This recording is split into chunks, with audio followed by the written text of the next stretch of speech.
આજરોજ તારીખ 7 માર્ચ 2026 અને હનુમાનજી મહારાજ એવા મારુતિ નંદન હનુમાનજી દાદાના શુભ દિવસે એમને યાદ કરી આ જગ્યાનું આપને વાર્તા તરફ લઈ જવું કે એનું ઓરિજિનલ મહત્વ છે.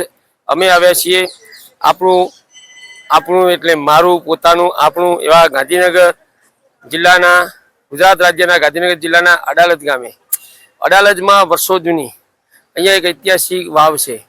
આ વાવને 7 માળ સુધીની છે. એમાં 1 ઇંચ, અડધો ઇંચ, 5 ઇંચ સુધીની પથ્થરની કોતરકામ એક બહુ અદ્ભુત નજારો છે. આજથી લગભગ 700 વર્ષનો અંદાજ પહેલા બનેલી આ વાવનો ઇતિહાસ એવો છે કે અહીંયાથી પાણી દૂર દૂર સુધી લોકોએ વાવનું પાણી લઈ જતા. અહીંયા ખેતી કામમાં ક્યાંક પાણી વાપરતું હતું. અહીંયા એ નજારો પણ અમે જોઈને આવ્યા છીએ. આ ખાસ તો વાત એવી, એ સમયમાં 700 વર્ષ પહેલાં કોઈને પણ ખબર નથી કે ભાઈ એ લેવલ શું કહેવાય, ઓળંબો શું કહેવાય.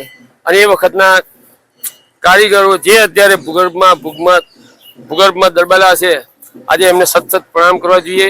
આટલી કલાકૃતિ, આ એક ઐતિહાસિક વારસો, અને સરકારને પણ એ સલાહ આપવી જોઈએ કે માત્ર 20 રૂપિયા જેટલી નાની ટોકન ફીમાં અહીંયા એન્ટ્રી મળે છે અને નજારો જોવાનો લાભ મળે છે. આજે અડાલજની વાવ હું અને ઘનશ્યામભાઈ બારૈયા બંને સાથે આવી જોઈ અને અમે મારી જાતને ધન્ય કરી છે. જય માતાજી, જય માતાજી. જય મહાદેવ મિત્રો. તો આપણે અહીંયા પહોંચી ગયા છીએ અને આખો વિડીયો પૂરેપૂરો જોજો, શેર કરજો અને તમને જોવામાં મજા આવે તો સબસ્ક્રાઈબ પણ કરી દેજો. કારણ કે અહીંયા 7 માળની વાવ છે અને અહીંયા ઘણાય અમુક પિક્ચરો જૂના બહુ શૂટિંગ થયેલા છે અને જોવાલાયક સ્થળ છે. તો બધાય મિત્રો જોઈજો. અને અહીંયા બહુસરમાનું મંદિર છે અને એ મંદિર જોઈ અને આપણે આગળ વધીશું. ચાલો તો અંદર જઈ અને દર્શન કરાવીએ. તો આ મંદિર છે પણ વિડીયો ઉતારવામાં થોડોક ફોલ્ટ આવી ગયો. ચાલો કાંઈ વાંધો નહીં. તો વિડીયોમાં બન્યા રહેજો અને ખાસ કરી વિડીયો શેર કરજો અને આગળ જાય અને આ વાવના દર્શન કરવા આવજો ખાસ કરી. અને અહીંયા હું આગળ જઈશ અને પૂરેપૂરી આખી વાવ બતાવવાનો છું. ચાલો મિત્રો, તો અહીંયાથી આપણે આગળ વધીએ અને દશરથભાઈ પણ પાછળ છે, એ પણ થોડાક નજીક આવશે અને આપણે પૂરેપૂરો વાયનો વિડીયો બનાવવાનો છે મિત્રો. તો ખાસ કરી જોજો. દશરથભાઈ પાછળ છે અને આ પૂરું ગાર્ડન છે અને આવડી આ પેલી વાય છે. વાય બહુ જોરદાર છે. ચાલો તો અહીંયાથી આગળ વધીએ અને આપણે અહીંયા વાય બાજુ પહોંચી ગયા છીએ મિત્રો, દશરથભાઈ અને બંને જોડે. અને આ વાયની અંદર બહુ ખાછત જોયા જેવી છે, તો ખાસ કરી જોજો. અને જો અહીંયા વિદેશી લોકો ફરવા પાછળ છે, ભૂરિયા લોકો છે અને વિદેશથી પણ અહીંયા ફરવા જોવા જેવું છે એટલે આવે છે. કારણ કે સ્થળ બહુ જોરદાર છે અને આ બધાય પથ્થરમાં કોતરકામ કરેલું છે. કોતરી અને ડિઝાઇન બધી બનાવેલી જોરદાર છે. અહીંયા રૂબરૂ આવી અને જુઓ તો ખબર પડે તમને. જો આ અંદર વાય છે, તો અહીંયા અંદર જઈશું એટલે પાણી પણ છે. તો વિડીયોમાં બન્યા રહેજો ને આગળ દશરથભાઈ ત્યાં છે, આપણે એમની આગળ થઈ જઈશું. અને જો આ બધો પાછળ અને આગળ બધો આવો કંડાર કામ બહુ સરસ મજાનો છે મિત્રો. જો આ બધું કંડાર કામ છે અને આપણે વાય તરફ જઈએ છીએ અંદર ગુફામાં. ગુફા જેવી જ છે વાય અને 7 માળ છે નીચેથી તે તળિયા સુધીમાં. તો ખાસ કરી અને મિત્રો જોઈજો. શરૂઆતમાં જેવી રીતે દશરથભાઈએ સમજાવ્યા એ રીતે જ છે. કારણ કે અહીંયા બહુ સરસ મજાનું વાય છે અને જો આ ભૂરિયા લોકો છે અને અહીંયા બહુ બહારના લોકો પણ આવે છે. અંદર આવવાની ફી 25 રૂપિયા જ છે અને આપણે બધું બતાવવાના છીએ મિત્રો. તો બન્યા રહેજો. જો આ વાય છે, અહીંયા પાણી છે, ત્યાં આપણે જવાનું છે.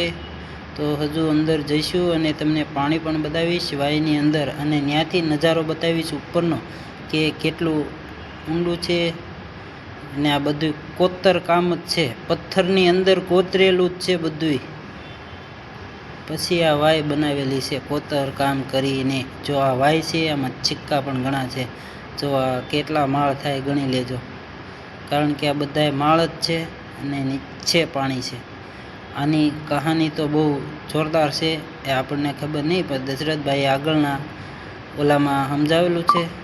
તો ખાસ કરી અને આ જો ઉપરથી માંડીને બધાય માળ છે, ટોટલ 7 માળ છે અને નીચે વાયની અંદર પાણી છે અને ઉપર જઈ હજુ તો આપણે ઘણું બતાવીશું. તો મિત્રો વિડીયોમાં બન્યા રહેજો અને સમજ્યા જેવું છે ને સ્થળ બહુ જોયા જેવું છે.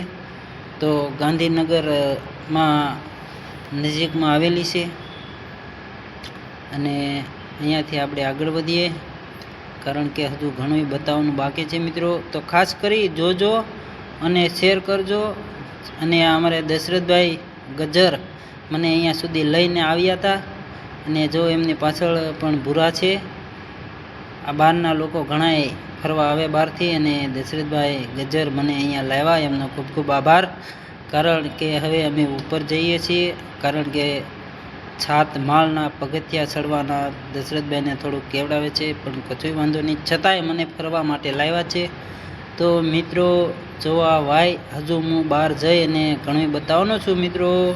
તો વિડીયોમાં બના રહેજો અને કેવું લાગ્યું કોતરકામ એ કોમેન્ટ બોક્સમાં જણાવજો, કારણ કે હજુ કોતરકામ તો મેન તો હું બતાવવાનો બાકી છું. કારણ કે દશરથભાઈ હવે ચડતા થાકી ગયા એટલે ઊભા રહી ગયા, ધીમે ધીમે ચડે છે. અને જો આ એમનું કોતરકામ કેવી ડિઝાઇન, આ એક પથ્થર જ છે, એમની અંદર આ બધું કોતરકામ કરેલું છે. કારણ કે એક જગ્યા એવી એક ઇંચ ખાલી નહીં હોય કોતરકામ વગર. કારણ કે આ તો વિડીયોના માધ્યમથી તમને બતાવું છું, બાકી તમે ત્યાં જાઓ તો તમને બહુ આનંદ થશે અને મજા પણ આવશે. જો આ બધી કોતરકામ છે, એક ઇંચ કોતરકામ વગરનું નહીં. બાકી ત્યાં જાઓ તો તમને એમ થાય કે નહીં, ડિઝાઇન કોતરકામ બહુ સરસ મજાનું છે. અને અહીંયા પહેલાં અમુક પિક્ચર પણ ઉતરેલા છે, એક પિક્ચરનું નામ દશરથભાઈ આપ્યું હતું. તો આપણે અહીંયા ઉપર આવી ગયા છીએ અને અહીંયા બહુ લોકો ફરવા જેવું સ્થળ છે, એટલે ફરવા માટે પણ આવે છે. કારણ કે હવે આપણે આ ઉપર આવી ગયા અને અહીંયાથી આ ઉપરથી જાળી મૂકી દીધેલી છે કે કોઈ કંઈ ઇજાગર ન થાય. અને આ રાજાના પગથિયા, વાયની અંદર જવાના પગથિયા, અહીંયાથી પછી ઉપર જાળી મારેલી છે અને અહીંયાથી ઉપર જાળી છે. પણ આ છે ને અહીંયા ઓલું કાંક કહેવાય, એ ચલાવવાનું ઓલા ગરેડા છે, પાણી કાઢવાની ગરેડીઓ, અહીંયાથી પછી એમાં પાણી આવે અને અહીંયાથી આમાં પાણી આવે અને અહીંયાથી પછી નજીકની ખેતીવાડીમાં જાય કે રજવાડું હતું એટલે કદાચને ગામમાં પીવા લોકો યુઝ કરતા હોય. છતાંય આપણે જો આ ભૂરા લોકો છે, જો અહીંયા બહુ વિદેશી પણ લોકો આવે છે અને આ સરસ મજાની જગ્યા છે. ગાર્ડન પણ બહુ જોરદાર છે અને અહીંયા આવો તો 25 રૂપિયા ફી છે. કારણ કે વિડીયોને શેર કરજો જેથી લોકો ફરવા માટે પહોંચી શકે. અને બહુસરમાનું ધામ છે. જય અંબે, જય અંબે.